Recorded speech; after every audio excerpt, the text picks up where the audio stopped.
Hey Facebook, so you guys are going to join me and my special guest here tonight. The dog. Okay, this is going to fall.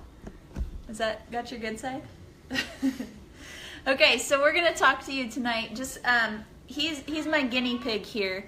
But what say hi if you're on, everyone. I want to see who's on, but this is my husband's live Facebook debut, and I had to talk him into it, but hey Dad. So this is his live Facebook debut, and we're gonna have a conversation tonight about a topic that I focused on a lot last week and I shared a lot about on Facebook last week. Hey Kim.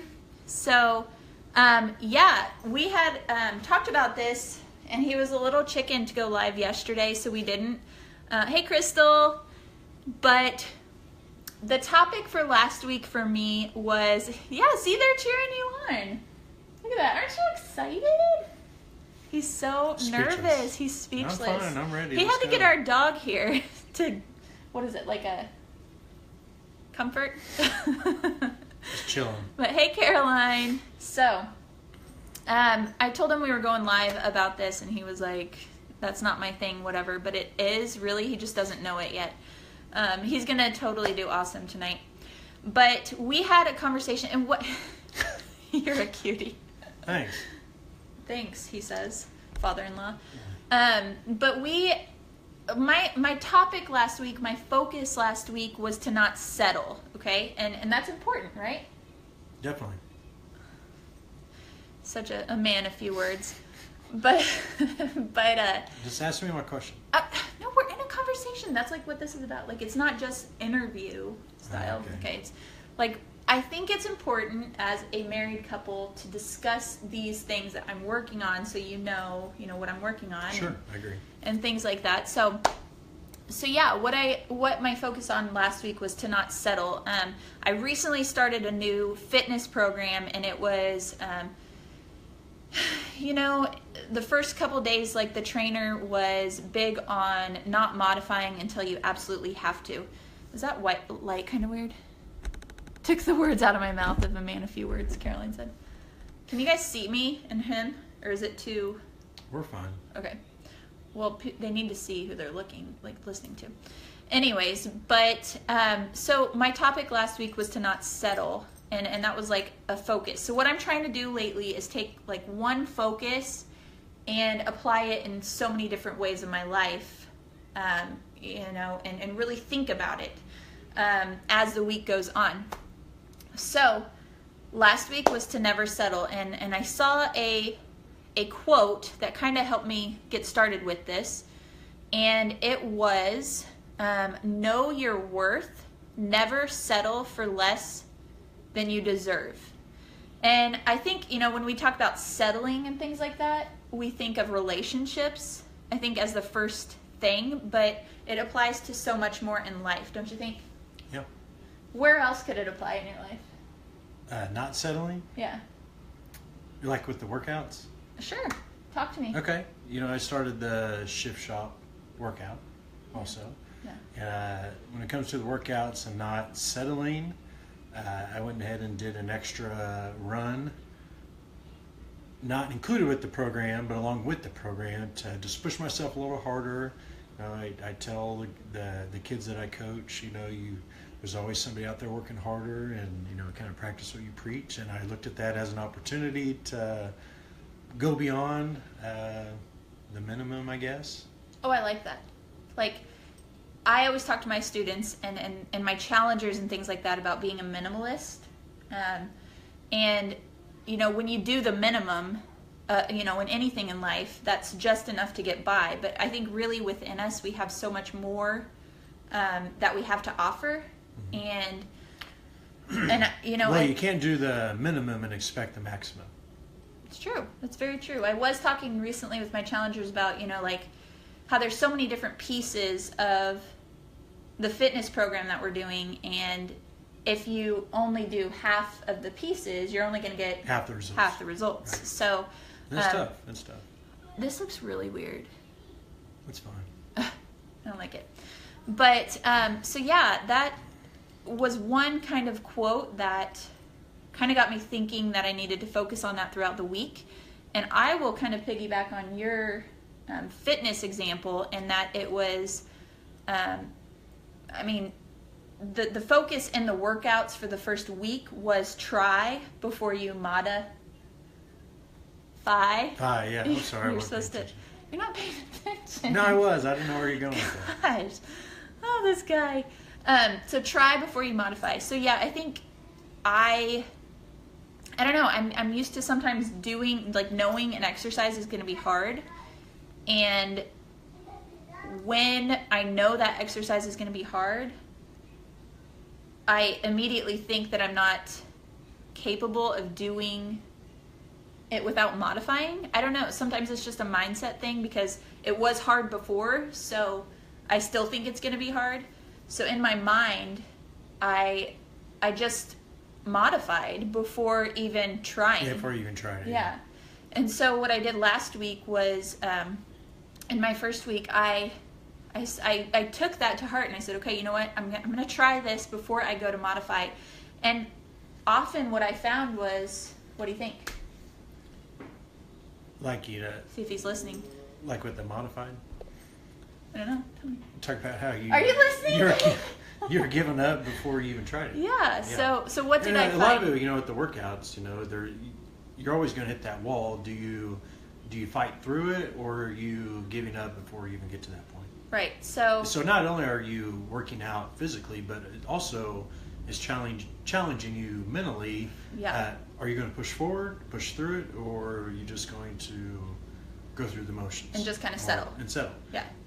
And then to talk about what, answer one of your questions earlier about not settling, and think about, like, I'll finish mine. non-workout related things.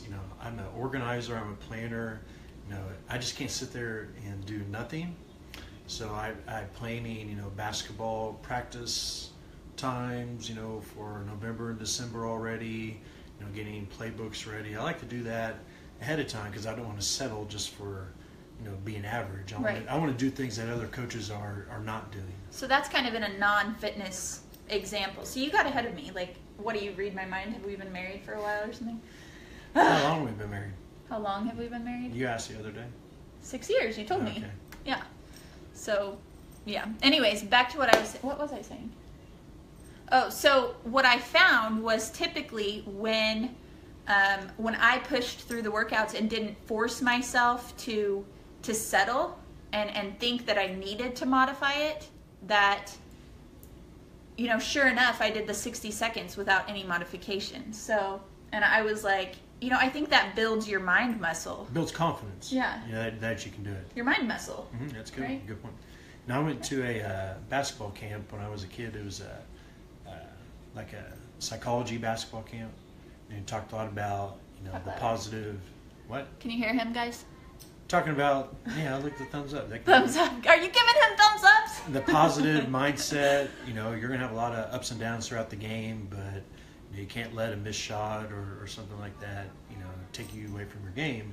And the cybernetic trainings of it.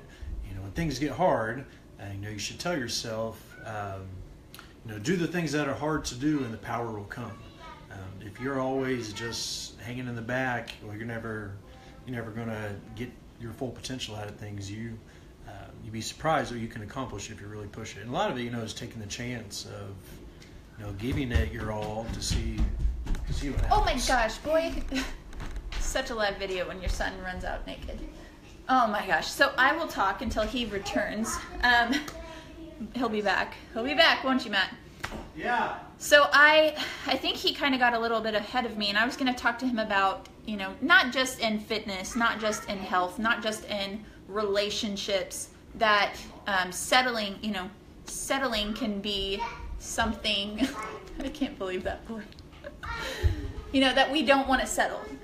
So another quote that I came across was, in settling for a life that is less capable... Wait, hold on. Oh, sorry, I skipped it. There is no passion to be found in settling for a life that is less capable than the one you are capable of living. And I know that's very wordy, but it really made me start thinking about like life and just what else is beyond what is right in front of us and how much more we're capable of doing. I recently read a book, and I don't know if I told you this, but I recently read a book. I read a lot of books, don't I? I guess. See how much attention he pays? So I recently read a book, and it said that we only use like 30% of what we're capable of using. And it really got me thinking. I'm a very much a go-getter. Do you know that? Mm-hmm. And I'm trying to get some interaction from you here. Like, well, you're talking. I know. You're supposed to like nod and be like, yeah, I believe you. You're supposed to get into this. But anyways, so I'm very much a go-getter. So when I heard that statistic, in whatever book it was, I can't even remember, it made me think like, I have one life to live. Like, what, why am I not reaching more of my potential in the one life that I have to live? So I started thinking about things like, when I started coaching with my online health and fitness business, and really at that time for me, that I loved the programs that I was doing. I loved, all that came with it and the community that came with it. But what I loved most was that I had a love for the programs. So that made me want to share more. But when you get started in coaching, what we do every day is work on ourselves. And whether that's in a health and fitness way or in a mind way, like we were talking about with our building our mind muscle, it's such a big deal. Like, it's a big thing. So that helped me kind of branch out, because I didn't think, I couldn't succeed in that. I've never been a fitness trainer. I didn't work out, until, since before we had kids. And so I didn't think within me that it was capable. Do you remember those times? Yeah, I think a lot of it, is stepping out of your comfort zone and trying something new. You may be good at it, Right. And you're doing a great job.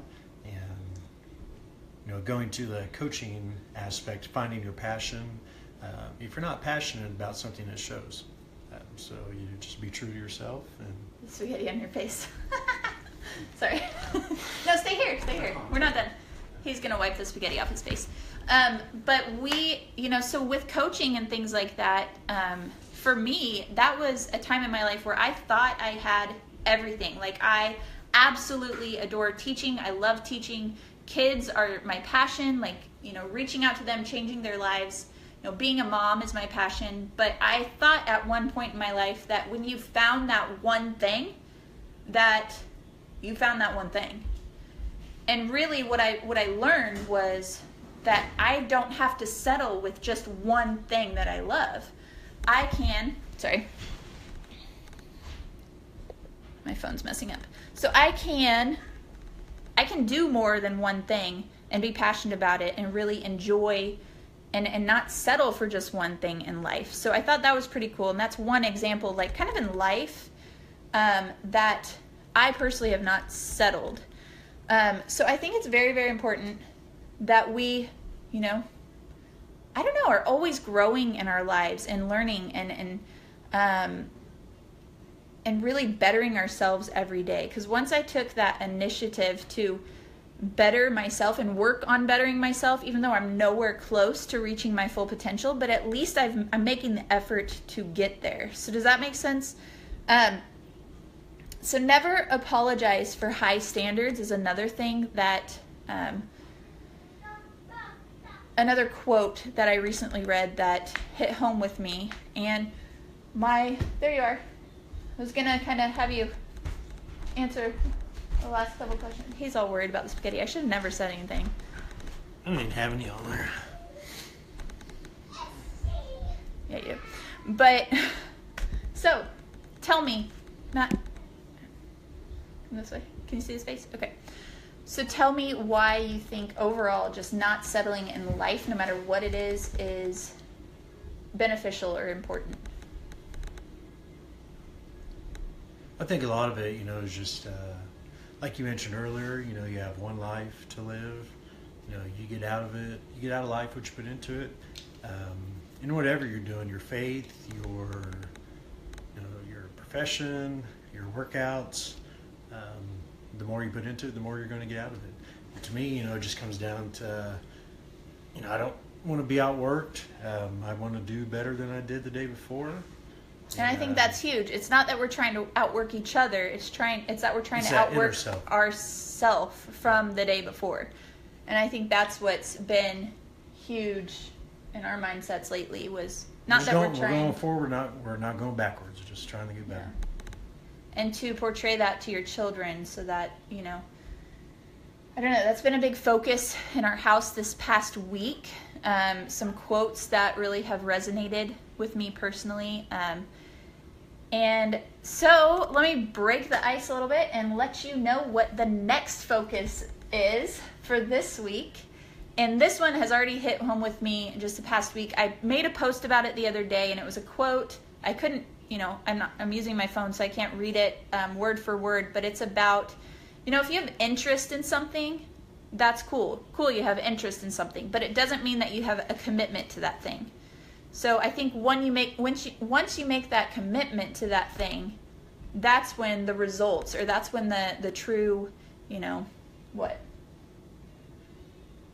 behind it all is going to show. I can't read your mind. You should. I just listen. So basically my focus this week, and your focus, is that, you might have interest in something, but it really takes a commitment to something to get the full effects, or to really reap all the benefits, or to really be invested in something. So that is the focus this week.